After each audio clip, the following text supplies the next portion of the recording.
Važiuojam toliau. Trečias video, trečia pamoka apie skirtingus blockchainus.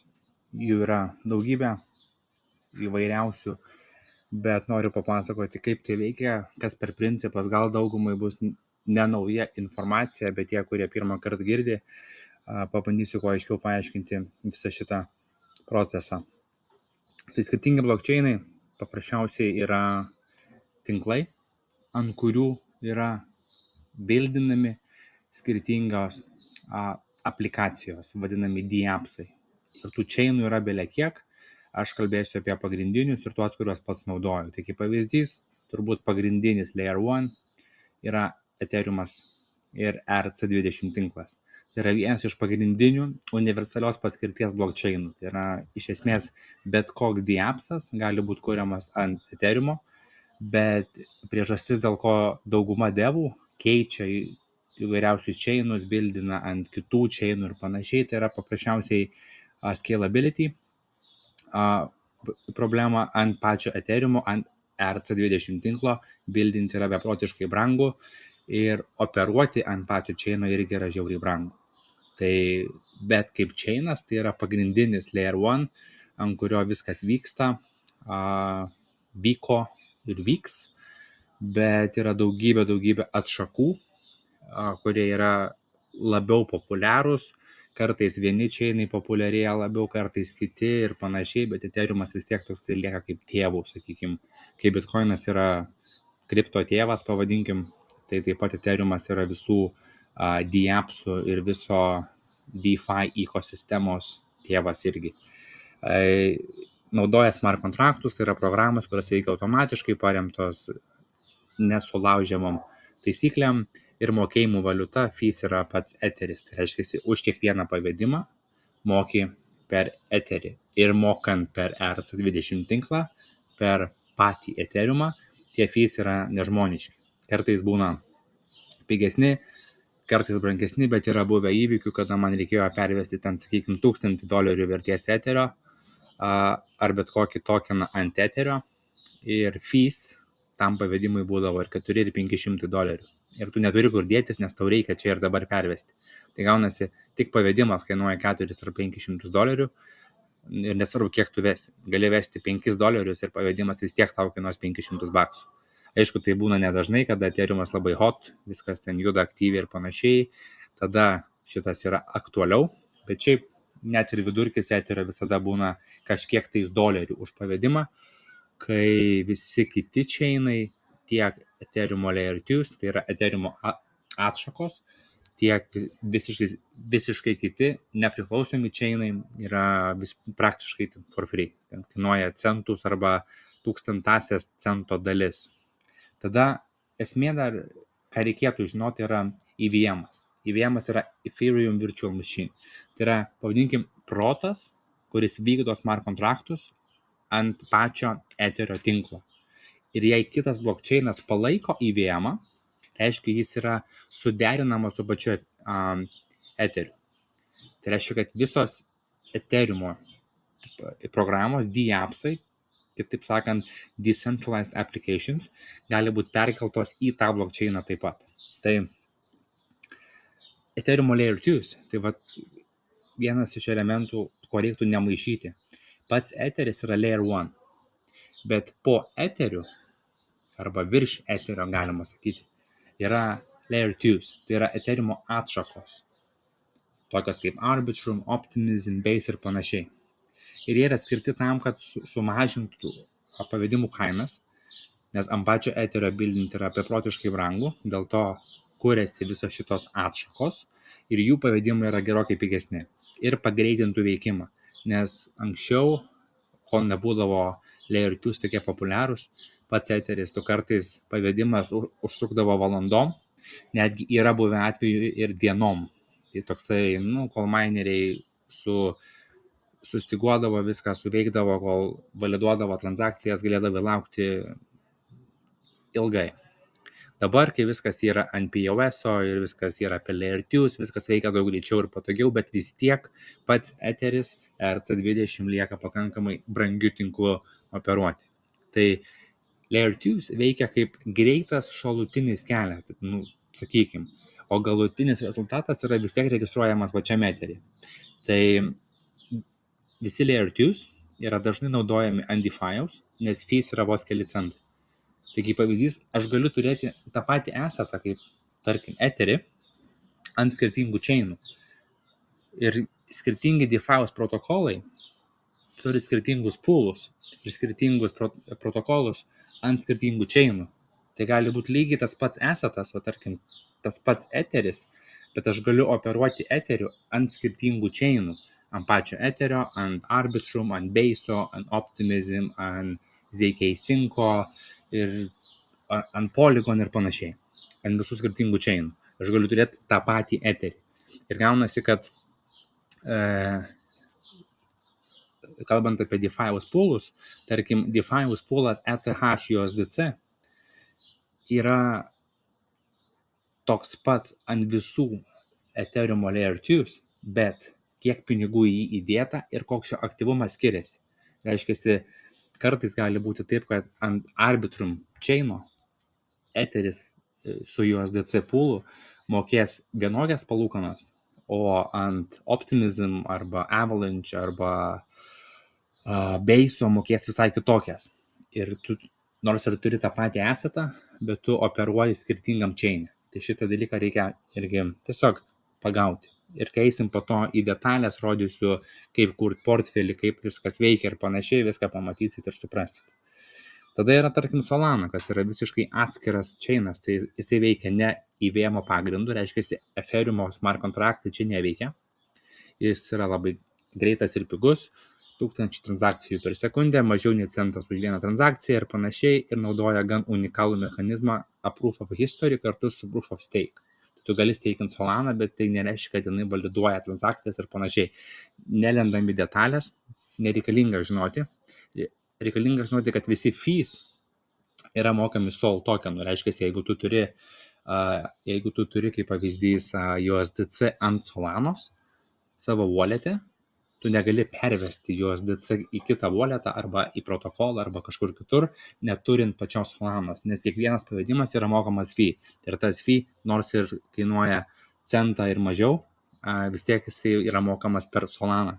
Tai tu privalai turėti tam tikrą assetą, su kuriuo yra mokami fees. Tarkim, ant Solanos fees yra mokami su Solana, ant Ethereum yra mokama su Ethereum ir ant Ethereum Layer 2 irgi mokama su Ethereum. Tarkim, Avalanche yra mokama su AVAX tokenu. Tada, pavyzdžiui, SUI chainas yra mokama su SUI tokenu. Binance Smart Chain yra mokama su BNB tokenu ir panašiai. Tai svarbu yra sužiūrėti, koks tokenas naudojamas mokėti transaction fees ir visada šiek tiek turėti tų balansų. Nes yra buvę ne kartą tokia durna klaida, kada tu, tarkim, įsimeti iš kokio CEXo arba iš protokolo USDC į savo walletą ant, tarkim, Solanos, bet pasižiūri, kad tu neturi Solanos ir negali pervesti to USDC. Ir tam, kad gautum Solanos, tau reikia vėl suktis arba eiti per CEXą, nusipirkti solo, dažniausiai būna minimum balansas, ten koks 10-15 baksų, turi pirkti už tiek, išsivesti, laukti ir panašiai. Jeigu per deksus, turi bridžinti, keisti chainus ir finale vis tiek tai užtrunka ir kažkiek kainuoja. Tai visada geriau turėti šiek tiek tų native coin ant tų chainų, ant kurių operuojat, turėti kažkiek to asseto visada savo wallet'e. Nereikia daug, užtenka 10-15 baksų, tau jų užteks mėnesiams mokėti pavedimus. Tada navigacija tarp chainų, čia yra irgi labai svarbus dalykas. Ir tokie įrankiai, kaip vadinami bridžai, tiltai. Tai yra įrankis, kuris leidžia perkelti savo kripto iš vieno chain į kitą. Pavyzdžiui, jeigu turi eterio ant pačio Ethereumo, ant ERC20, bet nori tą eterį panaudoti Arbitrum, kas yra Ethereum Layer 2, turi naudoti bridžą. Ir tu bridžini iš Ethereumo į Arbitrum. Jeigu turi, tarkim, USDC ant Solanos, bet nori perkelti USDC į Base'ą, kas yra Ethereum Layer 2 arba Optimism, vėl naudoji bridžą. Tiesiog siunti USDC į bridžą, bridžas tau konvertuoja ir tu gauni assetą į savo Ethereum walletą. Kam to reikia? Tam, nes kiekvienas blockchainas turi skirtingus fees. tai būna, kad reikia mokėti daugiau arba mažiau, ir jeigu tu nori operuoti pigiau, tu tiesiog bridžinėsi kažkokią tai esetą į kitą chainą, ir tam, kad pavedimas tau kainuotų mažiau, ypač jeigu darysi daug pavedimų, tai neverta laikyti vienam chain'e, tiesiog pasikeiti į kitą ir tu gali operuoti jau kitam chain'e.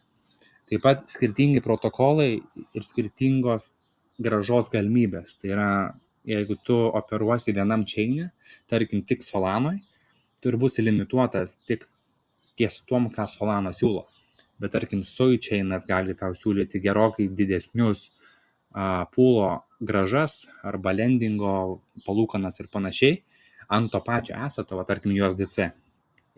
Ant Solanos, jeigu tu suplainsi USDC arba dėsi į pūlus, tu gal ten gausi, tarkim, 11%, 9%, ant Sui gal yra protokolų, kurie mokės ir 24 ir 30%, kaip pavyzdys.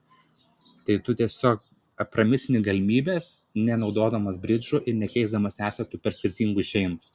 Tai nėra labai super paprasta, bet yra reikalinga. Tu gali visiškai išvengti bridžo, jeigu tu USDC ant Solanos išsiųsi į CEXą, tokį kaip ant Binance, Coinbase, Krakeną, MEXC ir panašiai, išsiųsi į CEXą ir iš CEXo vėl išvesi į kitą walletą ant kito chaino. Tu gali daryti ir taip, bet jeigu tu operuosi stambesniem sumom, būna tokių atvejų, kada CEXai blokuoja pavedimus, klausinėt pradeda dalykų, dokumentų prašo ir panašiai. Ne visada, bet tikrai būna. MEXC niekada nieko neprašo, tai galima veikti per MEXC. Bet vis tiek, jeigu operuoji DeFi, gerai žinoti, kad geriau naudoti bridžus, jau šiai dienai yra patikimi, dideli, saugus, tai viskas vyksta labai greitai. Ir dar kam to reikia, tai yra skirtingi coinai ar jų kopijos yra ant skirtingų chainų. Tai pavyzdžiui, USDC ant Etherio nelygus USDC ant Solanos. Tu negali iš Etherio walleto prisijungti į Solanos protokolą ir įdėti USDC į poolą arba kažkur, kur tau reikia. Dėl to tu turi naudoti bridžą ir pasikeisti chainus. Tai yra iš USDC ant Etherio bridžint į USDC ant Solanos. Tai šitas judėjimas tarp chainų yra pagrindinis DeFi'os elementas, nes tu atsidarai galimybę judėti tarp visų įmanomų galimybių ir susirasti geriausias ir geriausiai apmokamas. Nes tarkim, vienam chain'e gali būti 4% grąža ant Etherio, o kitur 12%, kaip pavyzdys. Tai kam tau laikyti Etherį ant 4%, jeigu yra chainų, kurie moka 12% už tą patį Etherį. Tiesiog prasibridžini ir įsimeti ten, kur moka daugiau. Ir tarkim, vienur fees gal kainuoja $30 už pavedimą, o ne RT20, kitur 3 centai. Tai vėlgi, jeigu tu operuoji dažnai ant USDC ir turi, tarkim, viską ant Etherio, nėra tikslo laikyti ant RT20, kai tu gali tą patį laikyti ant Base'o, tie patys USDC, tas pats Etheris, bet tavo pavedimai kainuoja iki cento, 5 centai ten ir panašiai. Ten. Viskas priklauso nuo to, kiek naudojamas tinklas. Ir ką tu turi suprasti, naviguojant tarp visų šitų chainų, tai yra, kad tavo kapitalas nėra pririštas prie vieno chaino. Jeigu tu įsimeti pinigus į Solaną, tai nereiškia, kad tu dabar tik Solanoje ir operuoji. Tu gali labai gražiai judėti, tu gali suplainti, tarkim, Solanas ant vieno iš Solanos DeFi'os protokolų, pasiskolinti USDT ar USDC ant Solanos, tos skolintus USDC bridžintis į Etherį ir naudoti ant Etherio chainų. Why not? Čia nėra jokių ribų šitam reikale. Dėl to tai yra labai reikalinga žinoti, kad tu gali bridžinti ir visą tą kapitalą stumdyti per visus chainus ten, kur tau reikia. Ir tada turi gebėti suprasti, kur tuo metu yra geriausia grąža. Ne visada apsimoka laikyti didžiausiam protokole, ne visada apsimoka laikyti mažiausiam protokole. Dažnu atveju būna taip, kad ant to pačio eseto tu gali gauti geresnę grąžą tiesiog kažkur kitur. Tai atsidarai ne vieną protokolą ir ne 2 ir palygini, o 5-6 ir pasižiūri, kur yra geriausia grąža ir tada pasveri rizikas. Ar tas protokolas saugus, kiek jame TVL-as, koks likvidumas, koks paros volumas ir kiek fees gali sugeneruoti. Jeigu matai, kad apsimoka labiau, siunti, bridžini, keiti ir dedi šaibas ten, kur moka daugiausiai. Tai patys bridžai yra tiltas tarp chainų, ne kažkoks barjeras, kad, ta prasme, aš ten turiu anetirą, dabar man čia reikės abridžinti arbitrumą arba ten optimizmą ant Solanos, aš žinai, nežinau, tingiu, čia nepatinka, tiesiog liksiu, kur esu. Čia tiesiog yra normali DeFi'aus operacija. Tai vieną ar du kartus pabandžius, pamatai, kaip viskas paprasta ir tiesiog po to bridžinti gaunasi viskas labai easy. Tada turi žiūrėti, ar bridžinimas, ar kaip bridžini, ar bridžini native assetą, ar wrapped assetą. Tai native assetas yra tikras coinas natūraliai egzistuojantis tame chaine. Pavyzdžiui, Etheris ant Ethereum yra native coinas. Solana ant Sol ant Solanos yra native coinas. BTC ant pačio Bitcoino yra native coinas. Reiškia, kad tai yra to chaino originalus coinas. Tada wrapped assets yra kopijos. Tai yra tokenizuota versija to coino tiesiog kitam chaine. Pavyzdžiui, VETH tai yra wrapped Ethereum ant Arbitrum. Nes tu negali pačio Etherio siūsti ant Arbitrum, ten dažniausiu atveju, į skirtingus poolus, nes tu naudoji tiesiog wrappintą Etherį, kuris yra lygiai tas pats, 1:1 su Etheriu, bet jis yra tokenizuota originalaus Etherio versija. Ypač tai geriausiai matosi su wrapped Bitcoin, nes pats Bitcoinas, tu negali operuoti Bitcoino su DeFi. Dabar jau tipo gali, bet ten labai keisti tie protokolai. Visi figuruoja su kažkaip tai wrappintų Etheriu. Yra Coinbase'o CB, BTC, Coinbase'o wrapped Bitcoin yra pakankamai saugus, kurį prižiūri Coinbase'as. Tai yra tokenizuotas Bitcoinas ir tu tada gali dalyvauti su Bitcoinu DeFi'aus protokolas. Tai pavyzdžiui, jeigu operuoji ant Etherio ir nori suplyinti kaip užstatą Bitcoiną, pavyzdžiui, tu negali paimti ir siūsti Bitcoino į Etherio ar Solanos protokolą ir prieš jį skolintis. Tu turi pirmiausia bridžinti į wrappintą to tokeno versiją ir tik tada jau wrappintą versiją suplyinti ir kažką su ją daryti.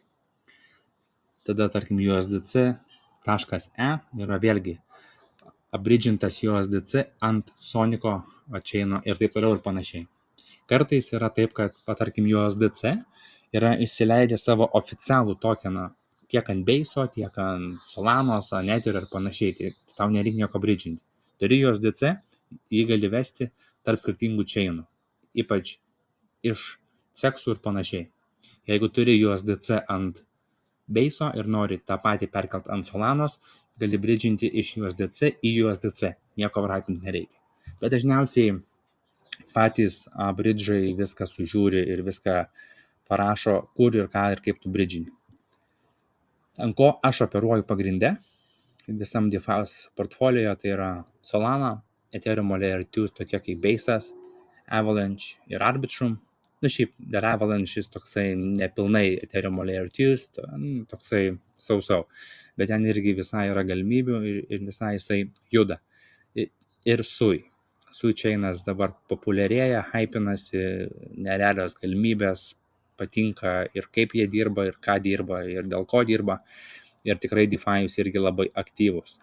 Tada biškai rečiau ir atsargiau operuoju ant Bera chaino, ant Sonic, ant Ton chaino. Šiaip irgi pakankamai suaktyvėjo, ypač kai Amerika pasidarė biškai labiau friendly visam kripto reikalui. Tai ten tas Tonas šiek tiek irgi juda, yra protokolų, kurie moka visai neblogai ir ne kiek moka neblogai, bet kiek siūlo papildomų galimybių, kaip gauti airdropus ir panašiai. Po to papasakosiu. Ir tada Cosmos Hubas visas. Tai ten tokie chainai kaip Atom, Celestia, su TIA coinų, Injection su INJ coinų ir panašiai. Tenais neoperuoju pačiam DeFi, ten pagrindė vyksta stakingas, kuris yra minimum 21 dienai. Ir tu paprasčiausiai stakinį gauni APR ir šalia to už stakinimą tam chain'e, tarkim Celestijos arba Atomo chain'e stakinant jų native coin'ą, dažnai gali gauti skirtingus airdropus. Tai pagrindė tik dėl to. Tada rekomenduojamas etapas būtų turėti walletus ant kiekvieno chaino ir turėti po kelis šimtus in stablecoins, esant reikalui greitai alokuoti kapitalo į kažkokius poolus. Plus kažkiek native tokenų, kad nestrikti dėl fees. Tai jeigu, tarkim, turi 2K dėti į DeFi, tai geriausia būtų paskirstyti tą 2K per kelis chainus. Tarkim, turėti 500 USDC ant Solanos, 500 USDC ant Beiso, ant Sui ir panašiai. Ir tokiu atveju tu bet kur pamatęs galimybę, arba pamatęs, kad yra geras poolas, gerai moka, tarkim, Sui chain'e, tau nereikia bridžint, suk galvą, ieškot kas kaip apie ką, tu tiesiog paėmė, įsimeti, turi. Ir kai įsimeti, tu gali bet kada papildyti. Tai tas papildymas vėlgi tu geriau įdėti ir po to damesti, negu neturėti esato ir ten eiti ieškot, bridžint ir panašiai ir tik po to padėti poolą. Čia vėlgi smulkmena, bet rekomenduojam. Tai tiek būtų apie pačius blockchainus, kaip jie naviguojasi, kaip jie veikia ir panašiai. Nereikia žinoti visų ten tų techninių elementų ir tų tokių sudėtingesnių dalykų. Užtenka žinoti pagrindus, kad skirtingi chainai operuoja ant skirtingų visiškai programavimo kalbų, turi skirtingus fees mokėjimo native coinus, Solanos, Etheris, Anetera ir taip toliau ir panašiai. Tai ir viskas. Ir pagrindai tiek užtenka. Ir kaip veikia bridžai. Ir po to, kai eisim gilyn jau ne į teoriją, o į praktiką, parodysiu visus bridžus ir kaip bridžinti, ir nubridžinsim, ir dėsim į portfolio viską ir panašiai. Ir ta prasme viskas bus daug aiškiau. Čia dabar toksai daugiau kaip teoriniam įvadui, kad bent jau žinoti, kas su kuo čia valgoma. Tai viskas būtų šitam ir važiuosim toliau į 4 pamoką.